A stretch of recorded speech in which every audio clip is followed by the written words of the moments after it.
కల్వకుంట్ల చంద్రశేఖరరావు గారిని ఒక మాట అడగదలుచుకున్నా. ఆనాడు 2007లో పేదోళ్ళ ఆత్మధైర్యం, పేదోళ్ళ దేవుడు పి జనార్దన్ రెడ్డి ఆనాడు ఈ ఖైరతాబాద్ శాసనసభ నియోజకవర్గం నుంచి ఇక్కడ పోటీ చేసి ఇక్కడి నుంచి పేదోళ్ళ తరఫున ఎన్నోసార్లు ఎన్నికై పేదోళ్ళకు అండగా నిలబడి తండాలలో, గూడాలలో, మారుమూల పల్లెల్లో పేదల హైదరాబాద్కు ఉద్యోగ ఉపాధి కోసం వస్తే వాళ్ళందరికీ అండగా నిలబడ్డ నాయకుడు. ఆనాడు 2007లో పి జనార్దన్ రెడ్డి గారు అనుకోకుండా అకాల మరణం చెంది గుండెపోటుతో మరణించినప్పుడు ఆనాడు కాంగ్రెస్కు బద్ద వైరి పక్షాలు భారతీయ జనతా పార్టీ, తెలుగుదేశం పార్టీ, ఆనాడు పెద్దలు నారా చంద్రబాబు నాయుడు గారు పీజేఆర్ గారి మీద ఉండే గౌరవంతో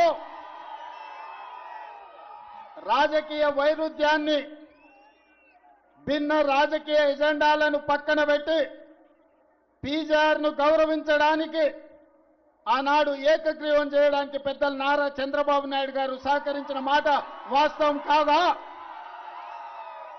మరి ఆనాడు బీజేపీ, బీఆర్ఎస్ పీజేఆర్ కుటుంబానికి అండగా నిలబడి మరణించిన ఉప ఎన్నికల్లో పీజేఆర్ కుటుంబాన్ని ఏకగ్రీవం చేద్దామంటే ఏకగ్రీవం జాంతా నహి, పీజేఆర్ కుటుంబాన్ని గెలవనిచ్చేదే లేదు అని ఆనాడు పేదోళ్ళ దేవుడైన పీజేఆర్ కుటుంబం మీద ఎన్నికల బరిలో అభ్యర్థిని నిలబెట్టింది ఈ దరిద్రపు గొట్టు బీఆర్ఎస్ పార్టీ కాదా? దానికి నాయకత్వం వహిస్తున్న కల్వకుంట్ల చంద్రశేఖరరావు కాదా? ఈ దుష్ట సాంప్రదాయానికి ఆనాడు ఉమ్మడి రాష్ట్రంలో ఉన్న ఒక మంచి సాంప్రదాయాన్ని తుంగలో తొక్కి దుష్ట సాంప్రదాయాన్ని తీసుకొచ్చింది బీఆర్ఎస్ పార్టీ నాయకులు కాదా? మరి ఆనాడు సాంప్రదాయాన్ని కాదని పీజేఆర్ పేదోళ్ళ గుండెల్లో దేవుడుగా ఉన్న పీజేఆర్ కుటుంబానికి వ్యతిరేకంగా ఎన్నికల్లో అభ్యర్థిని నిలబెట్టిన ఈ కిరాయి మూక ఈరోజు సానుభూతితోని ఎన్నికల్లో ఓట్లేయమని అడుగుతారు. ఆనాటి ప్రత్యక్ష సాక్షి ఇక్కడనే పీజేఆర్ బిడ్డ విజయారెడ్డి ఉన్నది. ఆయన కంటే ముందు ఈ హైదరాబాదు నగరానికి కృష్ణానది జలాలను, గోదావరి జలాలను, ఈ హైదరాబాదు నగర అభివృద్ధి కోసం, ఈనాడు అక్కడ కట్టిన హైటెక్ సిటీ కోసం సర్వం వడ్డిన పీజేఆర్ మీదనే అభ్యర్థి పెట్టిన మీకు ఈనాడు ఉప ఎన్నికల్లో సానుభూతి ఓట్లు అడిగే హక్కు మీకున్నదా అని నేను అడుగుతున్నా. వాళ్ళను వదిలేయండి మిత్రులారా. నేను ఇవాళ మీ ముందు ఒక మాట చెప్పదలుచుకున్నా. ఇదే విధంగా కంటోన్మెంట్లో కూడా ఉప ఎన్నికలు వచ్చినాయి.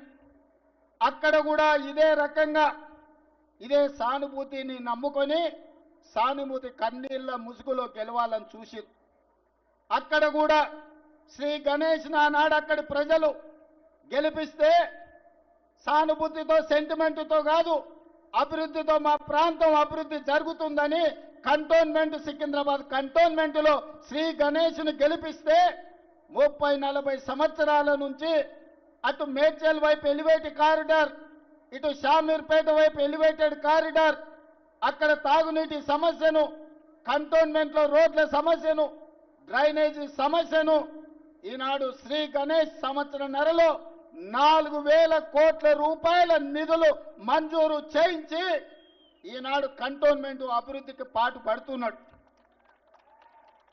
ఇవాళ మిత్రులారా, ఈ జూబ్లీహిల్స్ నియోజకవర్గ ఓటర్ మహాశైలను నేను అడుగుతున్నా. 2014, 2018, 2023 ఇదే అభ్యర్థిని, ఇదే బీఆర్ఎస్ పార్టీని గెలిపించారు. జూబ్లీహిల్స్ ఎమ్మెల్యే వారే, మున్సిపల్ మంత్రి వారే, ముఖ్యమంత్రి వారే. మరి మీ ప్రాంత సమస్యలు ఎందుకు పరిష్కారం కాలేదు? ఏనాడైనా ఆనాటి మున్సిపల్ మంత్రి కానీ, ఆనాటి మాజీ ముఖ్యమంత్రి కానీ ఎన్నడైనా మీ పేదోళ్ళ దగ్గరకు వచ్చిండ్రా? జూబ్లీహిల్స్ ప్రజల మొహం చూసిండ్రా? ఏనాడైనా ఈడ మా సీనియర్ కార్మిక సోదరులుండు 10 ఏళ్లలో ఎన్నడన్నా మా సినిమా కార్మికులను ఆనాటి ముఖ్యమంత్రి ఎప్పుడైనా కలిసిండా? ఎన్నడైనా పలకరించిండా? మీ సమస్యలు ఎట్లున్నాయి? మీ పిల్లలు బడికి పోతుర్రా లేదా? మీకు షూటింగ్లలో ప్రమాదం వస్తే మీ గురించి ఎవరైనా పట్టించుకుంటున్నారా అని ఒక్కరోజు అడిగిండా? కనీసం వాళ్ళ ఆరోగ్యం దెబ్బతింటే దవాఖాన్లలో వాళ్లకు చిన్న సూది మందైనా ఏపియడానికి ఎప్పుడైనా వాళ్ళు ఆలోచన చేసిండ్రా? ఇవాళ అన్ని రకాలుగా ఈ నగరాన్ని అభివృద్ధి చేయాలని మేము ప్రయత్నం చేస్తుంటే ఈ ప్రాంతం నుంచి ఓట్లేయించుకొని ఈ సికింద్రాబాద్ పార్లమెంటు నుంచి 2 సార్లు ఎంపీగా గెలిచి 2 సార్లు మంత్రిగా అయిన నంగనాచి కిషన్ రెడ్డి మన మెట్రో రైలుకు అడ్డం పడుతున్నాడు. ఇవాళ మన మూసీ నది అభివృద్ధి కోసం అడ్డం పడుతున్నాడు. ఇవాళ ఈ హైదరాబాదు నగరాన్ని అభివృద్ధి చేయనిస్తే రేవంత్ రెడ్డికి కాంగ్రెస్ పార్టీకి మంచి పేరు వస్తుంది, మాకు పుట్టగతులు ఉండవని బీఆర్ఎస్ వాళ్ళతోని కుమ్ముక్కై ఈరోజు ఈ నగర అభివృద్ధిని అడ్డుకుంటున్నాడు. ఇవాళ బీజేపీ బీఆర్ఎస్ది ఫెవికల్ బంధం. పార్లమెంట్ ఎన్నికల్లో ఆనాడు బీఆర్ఎస్ చచ్చిపోయి డిపాజిట్లు కోల్పోయి 8 పార్లమెంటు నియోజకవర్గాలలో బీజేపీని గెలిపించిన మాట వాస్తవం కాదా? మహబూబ్ నగర్లో, చేవెళ్లలో, సికింద్రాబాద్లో, అదేవిధంగా మల్కాజ్గిరిలో, మెదక్లో, నిజామాబాద్లో, ఆదిలాబాద్లో, కరీంనగర్లో ప్రతి ప్రాంతంలో బీఆర్ఎస్ వాళ్ళు బీజేపీకి ఓట్లేసి 8 మంది ఎంపీలను గెలిపించారు. మెదక్తో సహా 8 పార్లమెంట్లలో డిపాజిట్లు జప్తైన బీఆర్ఎస్ వాళ్ళకు. మరి 8 పార్లమెంట్లలో వీళ్ళు చచ్చిపోయి అవయవ దానం చేసి బీజేపీని గెలిపిస్తే ఒక పక్కన బండి సంజయ్, రెండో పక్కన కిషన్ రెడ్డి కేంద్ర మంత్రులు అయినరు. బుడ్డ పైసైనా తెచ్చిండ్రా వీళ్ళని నేను అడుగుతున్నా. ఎన్నడన్నా కేంద్ర మంత్రిగా కిషన్ రెడ్డి మన గల్లీకి వచ్చిండా? మన సమస్యలు అడిగిండా? మనం ఎట్లున్నారో చూసిండా? ఇవాళ ఉప ఎన్నికలు రాగానే ఇవాళ మా అభ్యర్థిని గెలిపించండి, కార్పెట్ బాంబింగ్ చేస్తారంట. సిగ్గుండాలన్నాయా? పాకిస్తాన్ వాడు ముడ్డి మీద అంతే ఆడపోయి బాంబులు అయ్యావు కానీ జూబ్లీ హిల్స్ వచ్చి బీజేపీ వాళ్ళు కార్పెట్ బాంబింగ్ చేస్తారంట. మీ బాబు జాగీరా బీజేపీ వాళ్ళది ఇది. ఎవడన్నా అభివృద్ధి చేయాలనుకుంటాడు, ఎవడన్నా నిధులు తేవాలనుకుంటాడు, ఎవడన్నా తాగనిక నీళ్లు తేవాలనుకుంటాడు, ఎవడన్నా పేదలు తిరగనికే మెట్రో రైలు తేవాలనుకుంటాడు, ఎవడన్నా మన మూసీలో ఉన్న మురికిని తొలగించాలనుకుంటాడు.